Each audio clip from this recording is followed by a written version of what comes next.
बिस्मिल्लाहिर्रहमानिर्रहीम अस्सलामुअलैकुम रहमतुल्लाह। निगरान हुकूमत आने के बाद मुल्क के अंदर सूरत हाल दिन ब दिन बदतरीन होती जा रही है।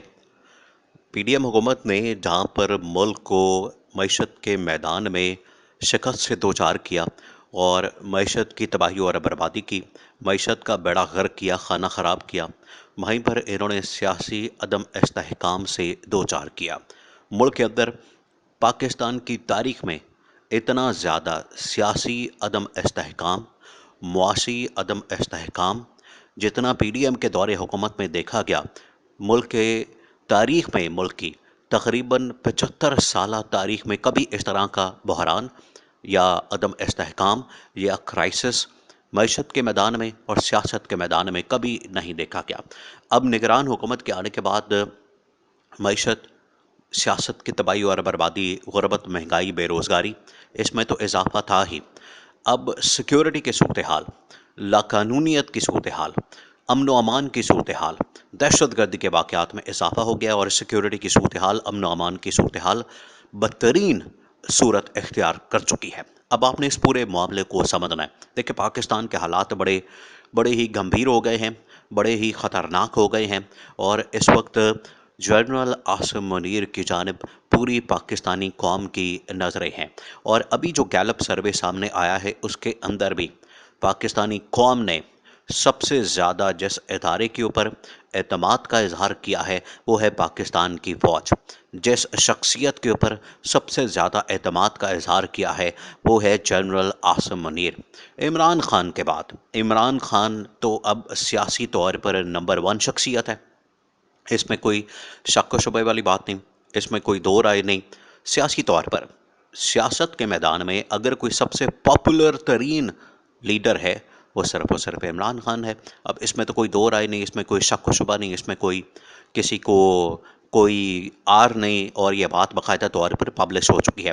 तो इमरान खान की पॉपुलैरिटी तो इस वक्त नंबर वन है। जहाँ तक इदारों की बात है या मिलिट्री शख्सियत की बात है तो उसमें पाकिस्तान की फ़ौज पाकिस्तान का सबसे नंबर वन इदारा है और इसका सिपा सलार, army chief general Asim Munir, वो पाकिस्तान का सबसे मकबूल तरीन शख्स है मिलिट्री पॉइंट ऑफ व्यू से।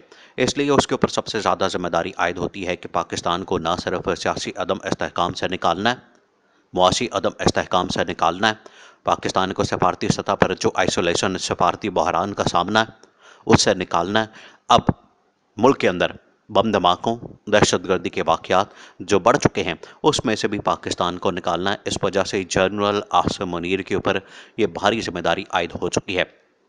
अनवारुल्लाह काकड़ ने देखें अभी मुख्तलिफ ममालिक का दौरा किया है। उन्होंने अमेरिका से अपने इस दौरे का आगाज़ किया, अमेरिका गए, अमेरिका के बाद लंदन का दौरा किया, बरतानिया का दौरा किया, उसके बाद सऊदी अरब का दौरा किया और उसके बाद वो पाकिस्तान पहुँचे।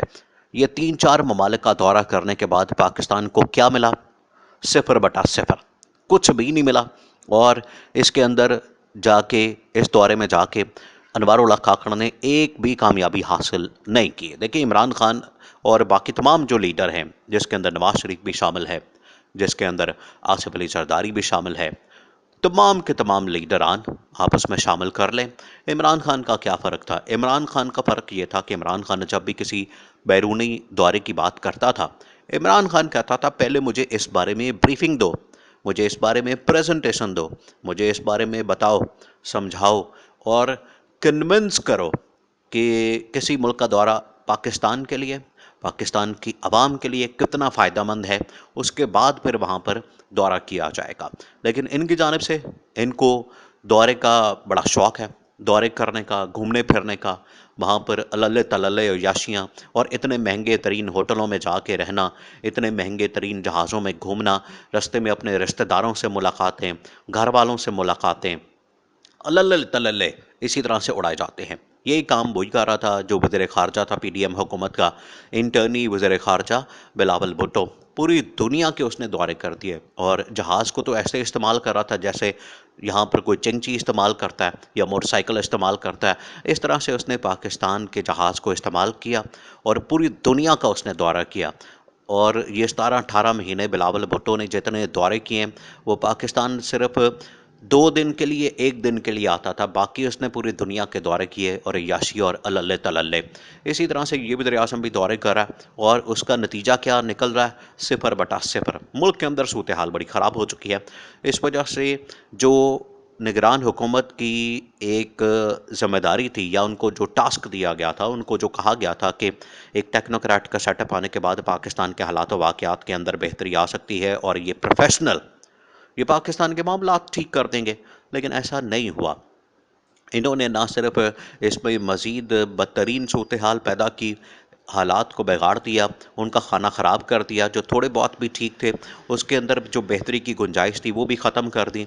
इस वजह से ना सिर्फ सियासी अदम इस्तेहकाम में इज़ाफ़ा हुआ, मुआशी अदम इस्तेहकाम में इज़ाफ़ा हुआ, सफ़ारती सतह पर जो मामलात हैं, वो ख़राब हुए, बल्कि पाकिस्तान के अंदर अब अमन व अमान की सूरत-ए-हाल भी ख़राब हो चुकी है और ये तमाम की तमाम अब ज़िम्मेदारी ये निगरान हुकूमत की है, जो कि अब इसको ये कबूल करने को तैयार नहीं। इस वजह से जनरल आसिम मुनीर ने ये एक्शन लेने का फ़ैसला किया।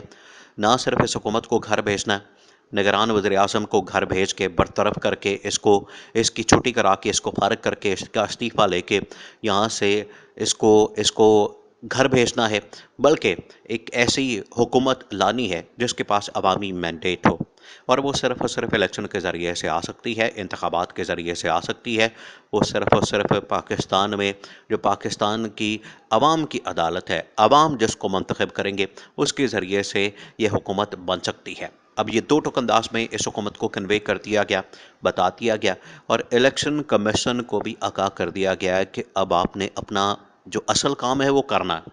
ये जो आप इधर-उधर अपनी टांगें फँसाते हैं और दूसरों के मामलात में मुदाखलत करते हैं, सियासी जमातों की जोड़-तोड़ में या एमपीए, एमएनए की जोड़-तोड़ में या उनके ख़िलाफ़ फ़ैसला देना और उनके ख़िलाफ़ पार्टी बन जाना, ये इलेक्शन कमीशन को कन्वे कर दिया गया कि आप भी घर जाने की तैयारी करें क्योंकि इस इलेक्शन कमिश्नर के साथ कोई भी साफ़ और शफ़ाफ़ इलेक्शन की तवक्को नहीं करा। तो दोनों का घर जाना अब ठहर गया। दोनों ने घर जाना है और इसके पीछे जनरल आसिम मुनीर का वो फ़ैसला है, मिलिट्री इस्टेब्लिशमेंट का वो फ़ैसला है, जो उन्होंने पाकिस्तान के मौजूदा हालात को मद्देनज़र रखते हुए किया। क्योंकि आप इस तरह से बर्दाश्त नहीं कर सकते। कितनी देर आप इस तरह से मामलात को चला लेंगे? कितनी देर आप इस तरह से चीज़ों को हैंडल कर लेंगे? ये आखिरकार आपके गले पड़ जाना है सब कुछ और गले पड़ गया। इमरान खान ने इन तमाम चीज़ों से मुतल्लिक आज आज से तकरीबन कोई 2 ढाई साल पहले प्रेडिक्शन कर दी थी। उसने तो बता दिया था कि ये हालात बड़े ख़राब हो जाने हैं, ये आपके हाथ से निकल जाने हैं, चीज़ें आउट ऑफ कंट्रोल हो जानी हैं, तो उससे पहले ही बेहतर कर लें। लेकिन ये नहीं माने। आज इमरान खान सच्चा साबित हुआ है, सुरखरू हुआ है और इमरान खान की प्रेडिक्शन 100% सही साबित हुई है।